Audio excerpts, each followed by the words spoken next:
Assalamualaikum warahmatullahi wabarakatuh. Perkenalkan, saya Siti Aisyah dari SMP Negeri 6 Taman, calon guru penggerak Angkatan 10. Perkenankan saya memberikan refleksi kritis dalam memaknai dan menghayati pemikiran Ki Hajar Dewantara. Menurut Ki Hajar Dewantara, pengajaran adalah bagian dari pendidikan. Pengajaran merupakan proses pendidikan dalam memberi ilmu atau berfaedah untuk kecakapan hidup anak secara lahir dan batin.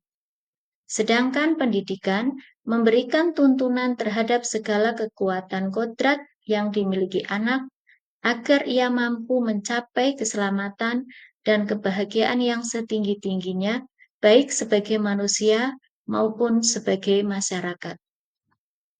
Dari pemikiran ini dapat disimpulkan bahwa meskipun berbeda, namun antara pendidikan dan pengajaran tidak dapat dipisahkan. Tujuan pendidikan menurut Ki Hajar Dewantara yaitu menuntun segala kodrat yang ada pada anak-anak agar mereka dapat mencapai keselamatan dan kebahagiaan yang setinggi-tingginya, baik sebagai manusia maupun sebagai anggota masyarakat. Oleh sebab itu, pendidik hanya dapat menuntun tumbuh atau hidupnya kekuatan kodrat yang ada pada anak-anak agar dapat memperbaiki lakunya, hidup, dan tumbuhnya kodrat anak. Dari pemikiran ini, saya menyadari sebagai pendidik tidak boleh memaksa anak agar sesuai dengan kemauan kita. Namun, harus membimbing mereka agar tumbuh dan berkembang dengan baik sesuai kodrat alam dan kodrat zaman. Pemikiran Ki Hajar Dewantara yang lain dan sangat terkenal dalam dunia pendidikan di Indonesia yaitu Ingarso Sung Tulodo, yang artinya di depan memberi contoh atau suri teladan, Ing Madya Mangun Karso, di tengah membangun semangat kemauan, Tutwuri Handayani, di belakang memberi dorongan.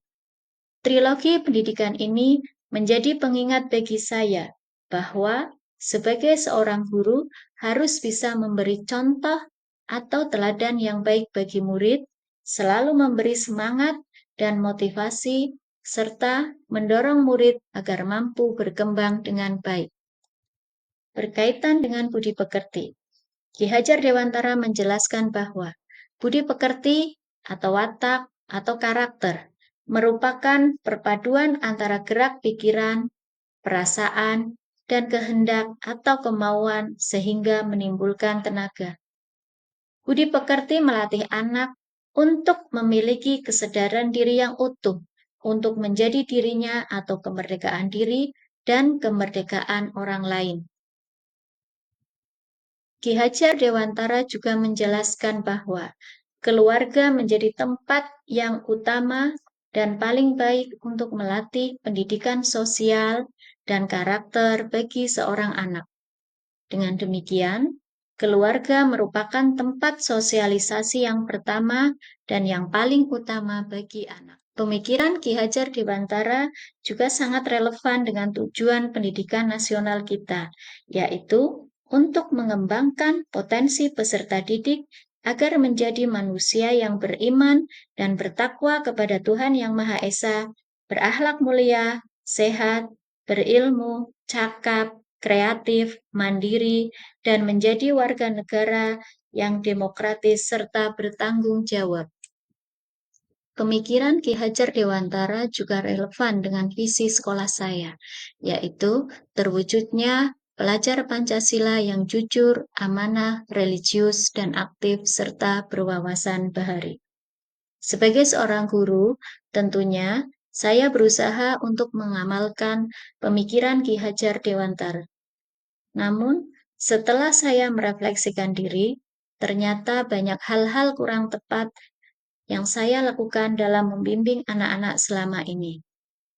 Saya juga kurang menyadari bahwa cara guru mengajar berbeda dengan cara siswa belajar.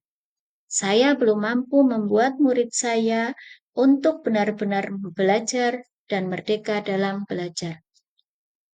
Dalam menjalankan aktivitas sebagai seorang guru, saya merasa bahwa sampai saat ini masih belum sepenuhnya merdeka dalam belajar.